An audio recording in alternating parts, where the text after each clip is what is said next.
തെരഞ്ഞെടുപ്പിന് പിന്നാലെ സംസ്ഥാന ബി.ജെ.പിയിൽ പരസ്യപ്പോര് രൂക്ഷമാകുന്നു.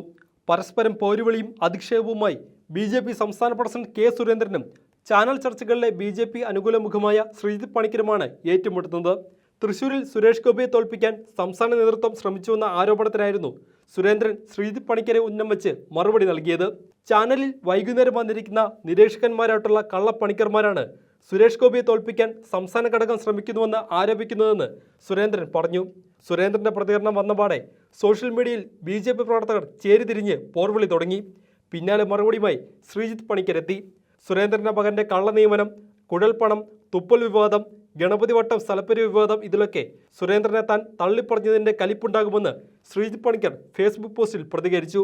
പാർട്ടിയിൽ വന്നാൽ പദവിയും സീറ്റും തരാം എന്നൊക്കെ പറഞ്ഞപ്പോൾ താൻ കള്ളപ്പണിക്കറാണെന്ന് തോന്നിയില്ലെന്നും ശ്രീജിത്ത് ചോദിച്ചു.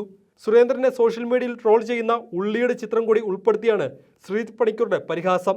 സംസ്ഥാന തലത്തിൽ നേതൃമാറ്റം ചർച്ചയാകുന്നതിനിടെയാണ് നിഷ്പക്ഷ ലേബലിൽ ചാനലുകളിൽ വന്ന് എല്ലായ്പ്പോഴും ബി.ജെ.പി അനുകൂലവാദം ഉയർത്തുന്ന ശ്രീജിത്ത് പണിക്കരും സംസ്ഥാന പ്രസിഡന്റും തമ്മിൽ പോര് തുടങ്ങിയതും.